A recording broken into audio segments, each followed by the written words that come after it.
Bur Oak beer before coming here tonight. And for those that did, I just want to say thank you. So thanks for having our beer. We got going about 3 years ago. This has been a dream of mine for quite a while. It was about 14 years ago, a little more than that now, 17 years ago, I guess, when I started homebrewing. And that really was born out of necessity. I grew up in eastern Iowa, in Davenport, Iowa, and just outside of town on a farm. And basically the essence of it is I didn't know what craft beer was. And so my wife and I got married and moved down to Florida and moved down to Tampa. And I found a little place right across the street from my office that was called the New World Brewery. And it's not a brewery at all, but it is an international tap house type of place where they had over 300 beers that you could try on tap. And this was back in 1994. So I was really blown away by that. I had no idea the journey that I was going to go on. And so I would just enjoy beers with my colleagues after work. And so it wasn't too long after I discovered just great beer. Most of them were German beers, a lot of German lagers. The Warsteiner was one of my first, I'll call it craft beers, if you will, outside Guinness and things like that. But and so I really just fell in love with just some of the simplicity of beers that really are really difficult to make. You know, Anheuser-Busch gets a bad rap, I think, by some craft beer enthusiasts. It's really hard to make a Budweiser product as consistent as they do. And they do a good job in that regard. Plus, they kept a lot of the excise taxes the lowest in the country, so we owe them some jingle in our pocket. So, but regardless, I had the opportunity to really fall in love then with craft beer, and that goes back to 1995, 96. And so it was about that time that about a year later, I moved to Michigan to finish my engineering degree. And it was living in Michigan that I found that it was one of those no-coast type of states that didn't yet really experience a lot of craft beer. There was a couple brew pubs, but that was about it. And I missed all the variety and flavor of craft beer. So with that, I started homebrewing. So my wife felt sorry for me, I guess, and now, who's laughing now, I guess, but I'm sorry if I'm blowing into this microphone. Maybe I need to adjust it. So with that, I got busy homebrewing and started on kits, and then went to different kinds of partial mash, then full grain, and really just fell in love with the whole craft beer thing. So being a new engineer into industry, I always worked in manufacturing of some kind through my career, and I really found myself at a place where after about 10 years doing industrial work in plants, manufacturing plants, my last manufacturing job, and I will call brewing a manufacturing job, it's a different kind of widget, but it's a widget that has a lot of passion and purpose, in my opinion.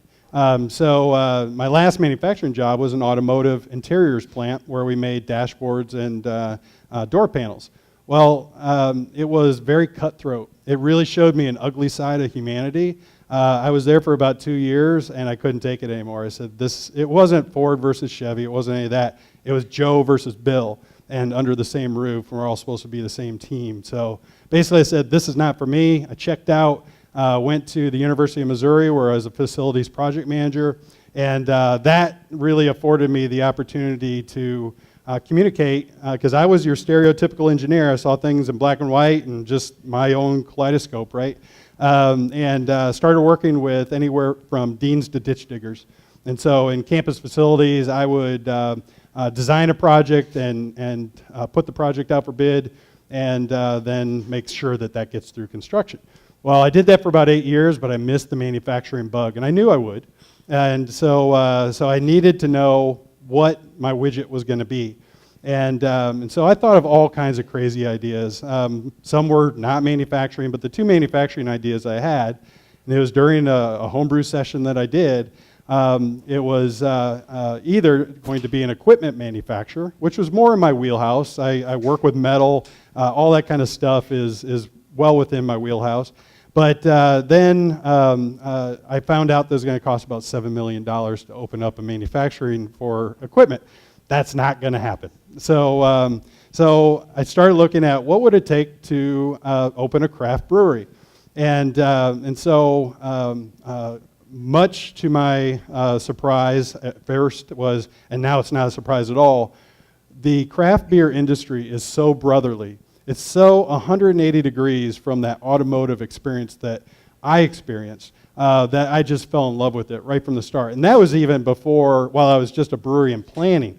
I was just getting data on how to start a craft brewery, what I needed to know. I didn't even know what I didn't know, you know. So, so what I found is anywhere from San Diego to New York to Georgia, all these breweries would just tell me what they have discovered along the way.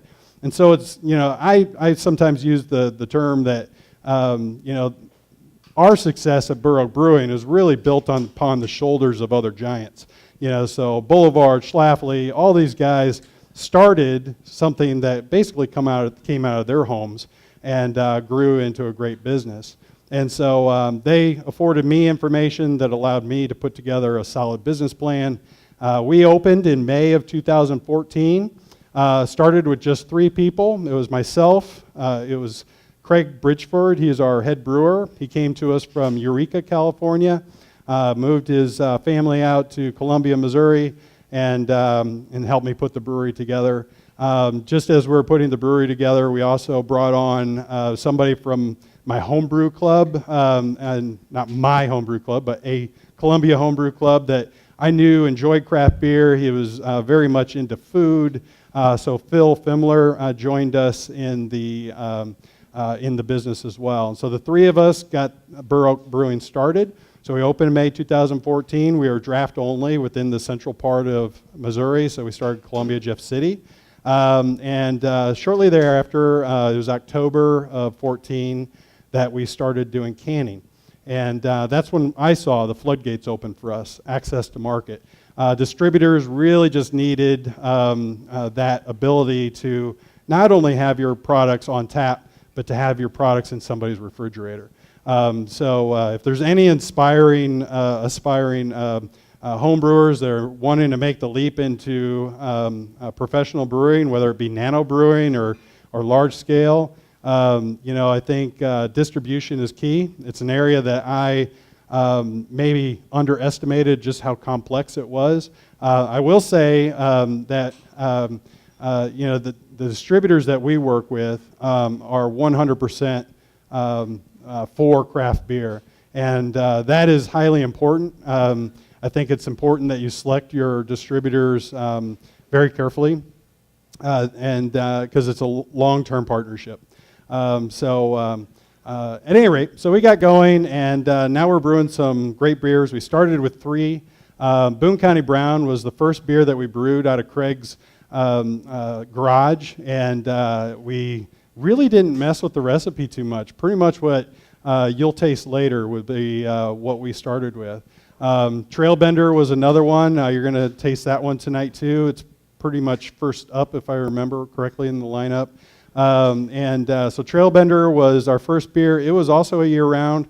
What we found is it's not a big seller in the wintertime, so we made that more of a seasonal, and so it's in season right now. It's actually winding down from its season, if you can believe that or not.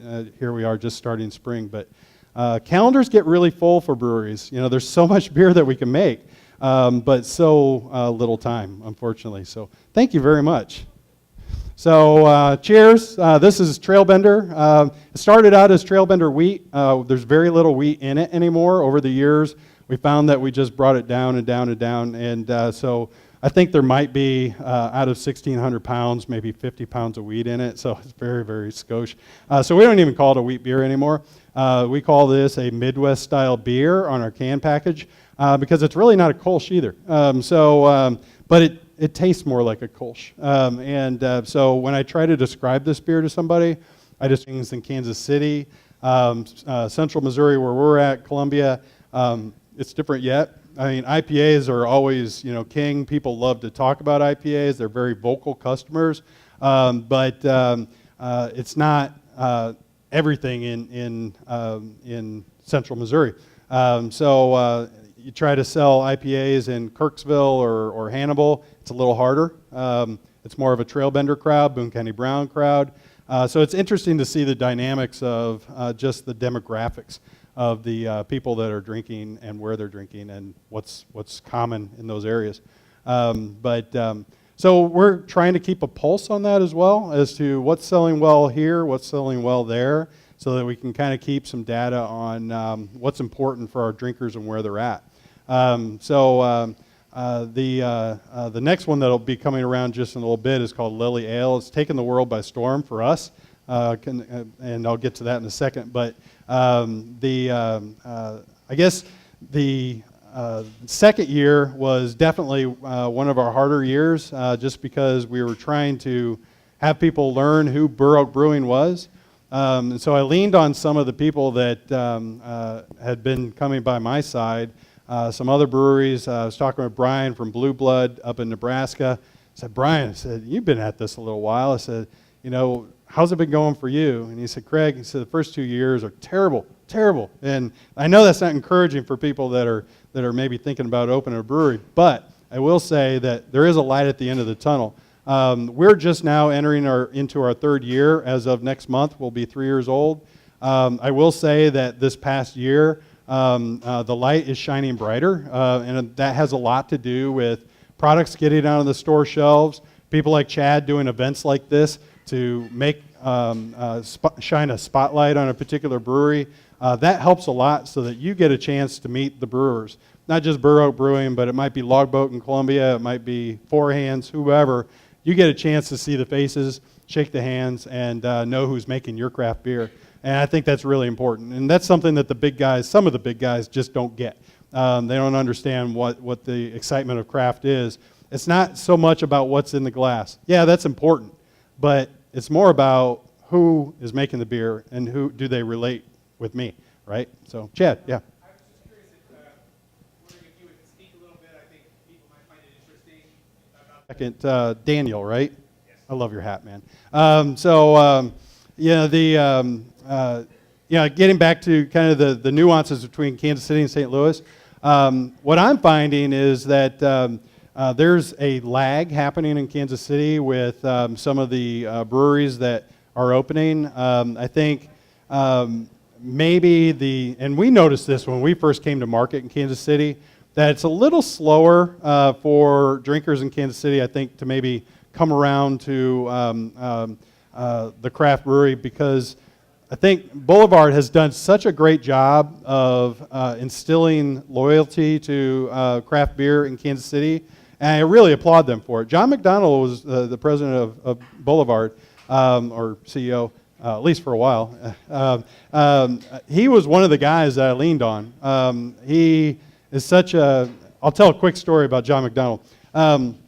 So I'm in planning. I go to the Great American Beer Fest, and this first time I've ever gone, I want to say this was probably 2004, 2005, something like that. So I knew I needed to learn something, right? So I go to Great American Beer Festival, meet people.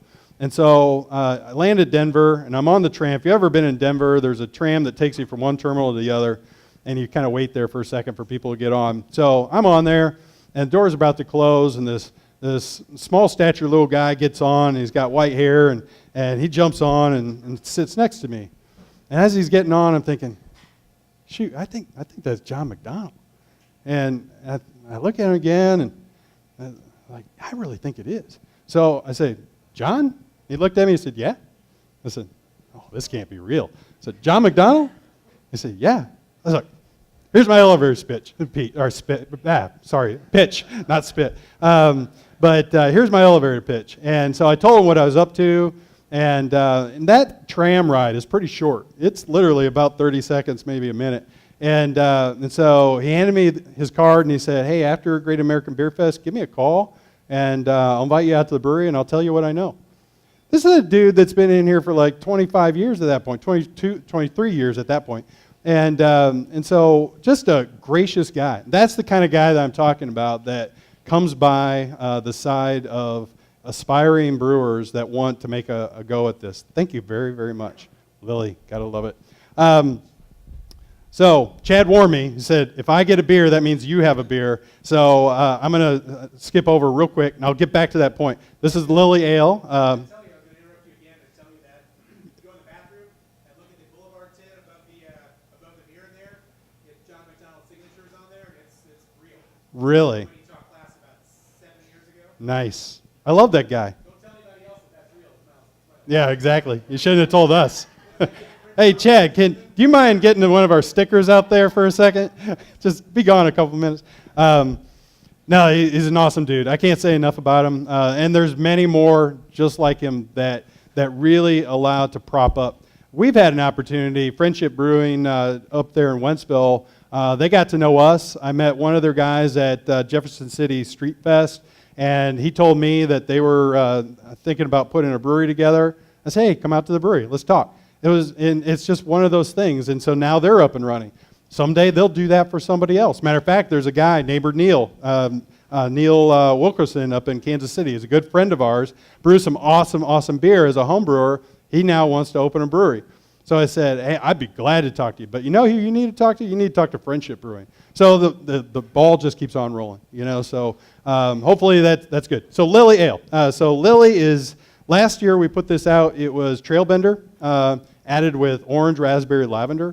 30 IBUs again, 4.8% because it was Trailbender. And it's a good repurpose of a beer, if you will, or same recipe type of thing. A lot of breweries do that, I'll tell you that. There's a base beer, gets made into something else. Boone County Brown into Tractor Fire, that kind of stuff happens. And that's good. Lily is no longer Trailbender. We made it a cream ale, so kind of like a spotted cow, if you will, and then added orange and raspberry to it. We left the lavender out, and the orange is predominant because it's a stronger flavor than raspberry. Equal amounts of both, but it's a really enjoyable beer. So we were not expecting what to experience on this. I just got to try it. Oh, that is good. Yeah, I agree. That is good. Thank you. So Lily came about as a collaboration with a local business. Bearing in mind it was Trailbender with orange, raspberry, lavender. Those were not picked in a vacuum. We invited this company called Make Sense. They make fragrances for homes, and so we thought, who better is going to know what the nose really likes? We wanted to make an aromatic beer that was a fruit beer. And so we invited them into the brewery. Our tap room was not even done. We had plywood around. And Craig Bridgeford basically just rallied up some Trailbender and said, this would be a good base beer. And let's try a little this and a little that. And before you know it, we had the recipe for, or the building blocks for a recipe for Lily Ale. And so the orange and raspberry came really quick. But we tried things like kiwi, rosemary, rose hips, all these different things. And it wasn't working until we hit the lavender. It really seemed to kind of turn the whole thing on its ear. And it was really, really good. So we go happily down the road and make Lily for a couple years, I think. But this year, we found out that our lavender supplier was going to be very, very difficult. And you think hops are difficult. Try to find lavender in large quantities, and it's difficult. So basically, we ended up changing the recipe out of necessity. And just stuck with the orange and raspberry. It was a happy accident, I think. I really prefer the orange and raspberry only over the orange, raspberry, lavender. I think maybe we were just trying to get a little too quirky, a little outside our box. And so I think it really helped the beer and helped the satisfaction for this particular product. But so Lily, orange raspberry, just a very delightful beer. It is a seasonal for us. Something strange happened with Lily in that we found it as a door opener for distribution. Before I was telling you that distribution is tough, it's hard to find those good partners. Lily makes it that a lot easier, So when you have a unique product like that, distributors want to work with you. And so, matter of fact, we just, it's not written down yet, but we just got distribution rights for the entire state of Iowa based on Lily. And so I like to thank Lily. And but it's a delightful beer. A little footnote about our brewery. You might notice on some of our stuff, particularly like our stickers, there's a big oak tree. It's a Bur Oak tree found just outside Columbia, down by the Missouri River. It's estimated to be about 400 years old. It is the hallmark of our logo. And what it means to me, for Central Missourians, people know what we call the big tree. There's a road that goes right around the big tree. It's an old farm road. It's now been paved, but it's just a nice, quiet place to be down by the river. And in the middle of these fields stands this 400-year-old tree. And so to me, what it represents is community. So anytime you see our logo and see the big tree, just remember what that means is community. We try to plug ourselves in wherever we can, whether it be a charitable deal or partnering up with an organization or just coming out and engaging with you and your community. We feel that it's a good representation of what our business means, and it means community to us. So I want to get that little factoid out there that's the symbolism for us. I think it works really well with each of the employees. Speaking of which, I'll introduce quickly just because I had to ride all the way here with him and probably have to ride all the way back, so I need to introduce him at least. So Camden Coulter, he is our sales rep. He's basically the guy that makes sure that you get your beer in your hands. It's not me, it's him. So I'd like to thank Camden for being here.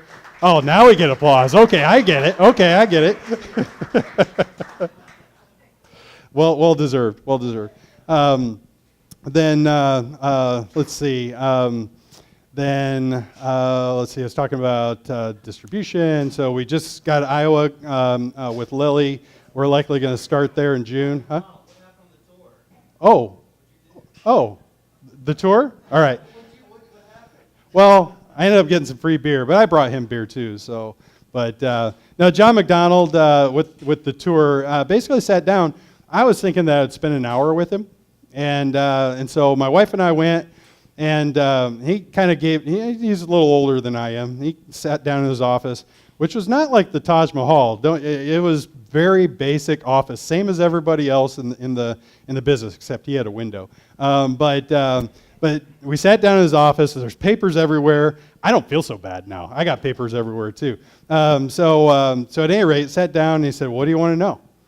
I said, "Oh shoot, I don't know. What don't I know?" And I said, "Well," and so he kind of gave him my spiel about what I wanted this brewery to be, the simplicity of beer, the having the flavors kind of speak for themselves, really drawing attention to a particular flavor. Boone County Brown, it's all about the malt.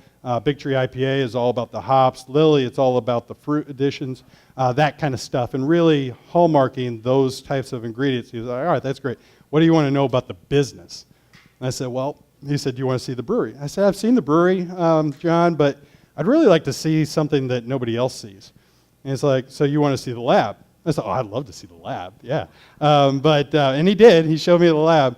Then I think I threw him for a curveball. I said, "I want to see what you do with your wastewater." And he was like, "What? You want to see what we do with our wastewater?" So yeah, because it's a big problem for breweries, you know. And so he showed me. We go down, you would never see it as a tour participant, but we go down into the brewery, and there's this large curtain on a rod, and he whips it back. And it's kind of like the Wizard of Oz, you know, that guy's pulling all the levers and stuff. And so there's just this big tank, and that's where their wastewater gets collected. And then they filter it out and pull out all the contaminants, and then they send what's safe down the drain. And so they do a really good job. And it gave me some ideas when we opened our brewery, what we can do. For example, what we do is the water that we get in central Missouri, it comes from a well that's about 1,200 feet deep, the aquifer. It pulls from very, very deep and pulls a lot of mineral up through the ground as well. We're not on the City of Columbia water grid. We're in the county. So we don't have all of the additives that are put into the municipal water supply to deal with. But it is very, very hard. So the minerals that get collected through the ground would end up in our beer. So we scrub it clean. We do carbon filtration, water softening, and reverse osmosis. And that's pretty costly to do. It takes about $30,000 to just get that equipment installed, but then it's also a little bit more expensive to run. We think it's worth it because the water matters. It's the most important ingredient in my opinion. Everything else can be purchased from somewhere else, but the water has to be spot on. By using RO water, we can add back the compounds that we need, like gypsum, citric acid, calcium. We can add those back in a measured way that make it excellent brewing water, which is what we do. If we wanted to, which we haven't done yet, we could mimic water from Munich, Germany, if we wanted to do that. And I don't know that we will, but it certainly could. So Boone County Brown, delicious. So I got that kind of idea. So the really kind of wrapping that up, and then we'll talk about Boone County Brown real quick. The water that we use basically goes to two vessels. So that RO water feeds a hot liquor tank and a cold liquor tank. It's just the same RO water that is either 50 degrees Fahrenheit or 180 degrees Fahrenheit. So we use that cold water to cool down the wort before we send it to a fermenter. That cold water now is hot water. So instead of sending that down the drain, it's perfectly fine water. It's been in stainless steel the whole time. We send it over to the hot liquor tank. So it only has about 30 degrees of temperature to make up. That hot liquor tank feeds our mash lauter tun. So it's a really good use of our resources to basically use the best opportunities to capture the energy as well as the water. So very, very little water goes down the drain at Bur Oak. Boone County Brown, 5.2%. We use Mount Hood hops in this again. Franco-Belgisch coffee malt and chocolate malt. We also use a caramel malt. And that really gives it a really nice body. The coffee and chocolate malts in this obviously come out in the nose as well as the flavor. Coffee is prominent on this one.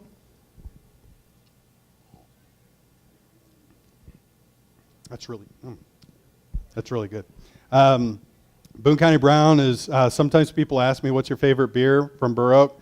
And I tell them it's Boone County Brown because it's right here in the heart. This was our first beer that I ever made as a brewer. I sometimes wondered if I was a brewer when I was brewing in a garage, but I think the switch happened, you know. But so this is the beer that I'm most proud of. It's a really good daily drinker at 5.2%. It's not going to burn out your palate. It's not so heavy like a stout that you might not want to drink it in the summertime. It is our year-round best-selling beer. This is one of the beers that you will see as a geographical ebb and flow in sales.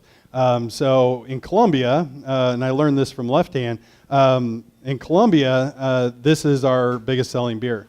Not so much here in St. Louis, but I learned from the Sawtooth Ale in Left Hand that they're in, where are they, Boulder? Is that right? I think they're Boulder. If not, we'll say they're in Boulder. With their locals there, Sawtooth is their biggest selling beer. Everywhere outside of that, it's got to be the milk stout. And so I really find that interesting. It's really kind of the same drinkers. It really is. I mean, everybody has mostly the same palates. Everybody will have their preferences, sure. But I find it interesting that a territory, if you will fall in love with a particular beer from a particular brewery. I really find that interesting. There's probably some sort of psychology to that. Anything else about Boone County Brown? Any questions about any of these beers? I'd be happy to field anything. I was just going to say, local food, what you're eating in that area, local smells might make that beer taste better. That's a really good point, Daniel, because food obviously makes a big difference. We at Bur Oak, Phil came from the food industry. He was the kitchen manager at CC City Broiler for quite a while, and so of course steak, seafood, things of that nature. Really easy to pair beer with. People think that wine is, I think that's changing, but people think that wine is one of those alcoholic beverages that is the best thing to pair with food. I wholeheartedly disagree. That I think that beer is probably one of the best opportunistic type of beverages to have with food. I think largely just due to the vast array of styles. So based on that, you can have just an easy drinking Kolsch, or you can have, a sour ale. There's a whole spectrum in between that I think really makes it really, really interesting. Boone County Brown, I would put this with anything from a burger to meatloaf to a steak. Makes really good brownies at home. I found that out. I'm not lying. It's going to make the best chili you ever made. Just one can is all you need into a pot of chili, and you're going to love it. I can't wait to try that with Tractor Fire. The Chipotle chilies, I think that would be really, really good. So at any rate, and then obviously the Lily and the Trailbender, they're going to be more on your lighter fare, your salads, even seafood, things of that nature. I think would really go really well with either of those. Here in a little while, you're going to try the Big Tree Double IPA. That one, obviously, IPAs pair well with a lot of different food, from pizza to Thai to whatever, and I think you'll really enjoy it. Let's see. Did I leave John McDonald proper justice? Did I answer that? Okay, I don't want to drone on about it, but question in the back? Is there any caffeine in Boone County? None. So the question was, any caffeine in Boone County Brown? No. So, but we do have, it's coffee malt, so not actual coffee. So the malts are kilned in such a way, the roasted barley, or malted barley, I should say. The 2-row is your most common. It's your horsepower type of barley that basically just gives you fermentable sugars. Doesn't really offer a lot of flavor, and that's where the other specialty malts come in. We use a coffee malt and a chocolate malt, and the difference is how they're roasted or how they're toasted. The heat and the amount of time will evoke different types of flavor profiles, colors, and even aromas from the process of kiln drying that malt. The Franco-Belgian stuff is, for the most part, a hand process. Here in America, a lot of the malted barleys are done using machinery and automation. But over in Europe, there are still some small malters that consider it a craft. And that's why we use those malts. I would think that Florian with Urban Chestnut would agree that a lot of the European malts are more that direction. And I think that comes out in this particular product especially. Yeah. We're looking at about 30 again. Yeah. So yeah, we kind of stick in that range. I think that has a lot to. Do you? Yeah. I think the question was IBUs on Boone County Brown. Big Tree is 90, so it's up there. That's on purpose, obviously. But Boone County Brown being 30, it gives you enough balance, is why. Our Cameron's Crooked Nose is a Scottish wee heavy. That was this past winter as one of our seasonals or special releases, rather. And Cameron's Crooked Nose was all the way down into like 20 range, maybe even 18 IBUs. And that's on purpose as well. You wanted a more malty type of delivery. And so those hops will either balance or unbalance that particular product. So quick note, I would be remiss if I didn't mention about Cameron's Crooked Nose, which you are not drinking tonight, and I'm sorry. That was actually named after my stepdad. So my dad's last name was Cameron. And so he passed away a couple of years ago. So me and my brother wanted to brew a beer in ode to Dad. So his last name being Cameron, mine being Stichter, obviously, is my stepdad. We found out that Cameron in the Scottish Highlands means crooked nose or bent nose, and he did have a big old schnoz. And so my graphic artist basically put a really cool graphic together, and I said, yeah, that'll work. He didn't look anything like that. He had a much friendlier face than what you'd see on the can. But ode to Dad. So, but you can smell the hops. I love this beer. What's funny is, people will ask me what's my favorite beer from Bur Oak, and I'll say Boone County Brown. What they don't ask me is what more often are you pouring in your own glass? It's actually Big Tree IPA.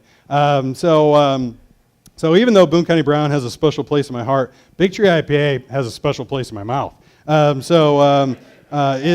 one of these well-balanced beers that really just knocks it out of the park. I won't tell you all the details about how Craig came up with this recipe, but I will say that he was inspired, and so this inspiration came from the Big Tree itself, which is why it's named Big Tree IPA. He told me, he's like, Craig, I really want to brew a tree that's about, brew a beer that's about the Big Tree. And so I said, what do you got in mind? He's like, I don't know yet. So he got to thinking, and he started studying the Big Tree, the Bur Oak tree, and noticed that to be a champion Bur Oak, or to be a champion tree, it really has to be kind of studied. And so the state, I presume it's the state, Audubon Society had classified the Bur Oak tree there in the bottoms of the Missouri River as a champion tree many, many years ago, and gave out its specifications. So it has a trunk diameter on it, measured 3 feet from the ground, of 7.6 feet. So it's a really large tree. It stands 90 foot tall, and its branch canopy is, I think, 136 feet, something like that. So it's a really, really large tree. So he started looking at these numbers and said, well, what can I do with these numbers in a beer? Well, 136 is really, really tough, but he picked up on the 7.6 feet, and he also picked up on the 90 foot tall. And you might be able to guess where I'm going with this, but it is a 7.6 ABV beer. It's a 90 IBU double IPA. So who knew a 400-year-old Bur Oak tree would make a great double IPA? We didn't. Kind of stumbled upon it, and it's one of those things that I think really makes a nice year-round double IPA without being too much over the top. It is only 7.6 as opposed to 8.0, but the balance in this beer I think is really good considering it's a 90 IBU. That's largely due to the hop selection on it. I'm really not doing myself justice. Hold on.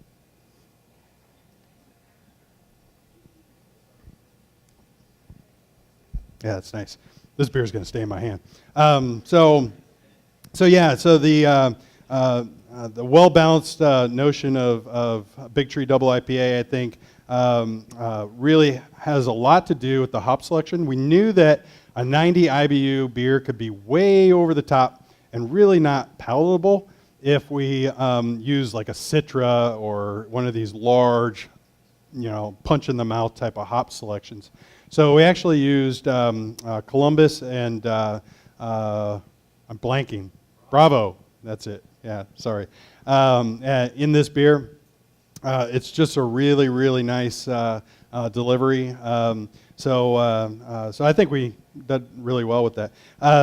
We only have one IPA. It's Big Tree. Some breweries do several variations.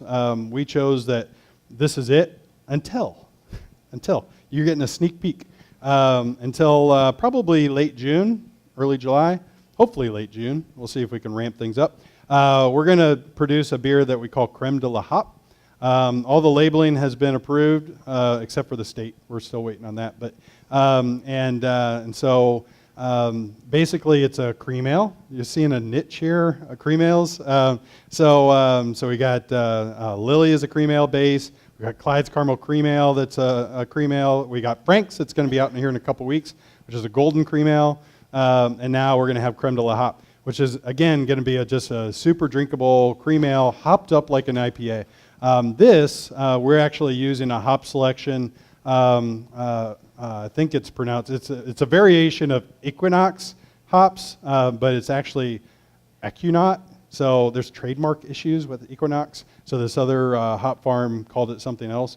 And so we're going to use that, and it's going to give you tropical flavors like mango and pineapple and a little bit of citrus in that.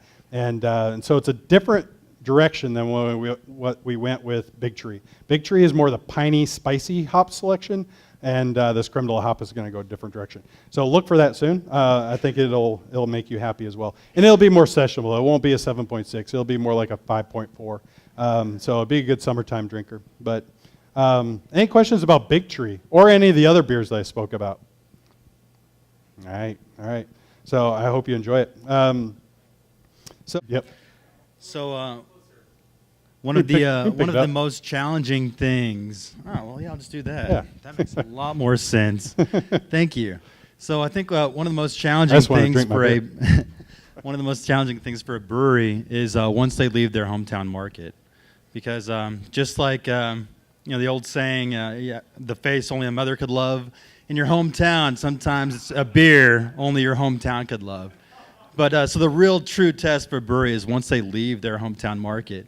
And I really appreciate St. Louis because St. Louis has been really receptive to craft breweries and trying new beers and branching out and trying new things. And they've done us a really great favor by bringing us in with Bevolution here and Roger Hunt as our sales rep here. Thank you, Roger. Yeah, thank you so much. They've done a really good job pushing our products and getting them out to the public and setting up events like this. So I really appreciate that. But the true test for any craft brewery is once they leave their hometown market, then it's not so much, it's not the people behind the brewery, it's the beers themselves. So if the flavor of the beer holds up, it'll show through in the marketplace, and you'll see it, years down the road. So I'm hoping that we're heading in that direction, and hopefully you guys see that too, and the beer's there. But Awesome. Thank you, Camden.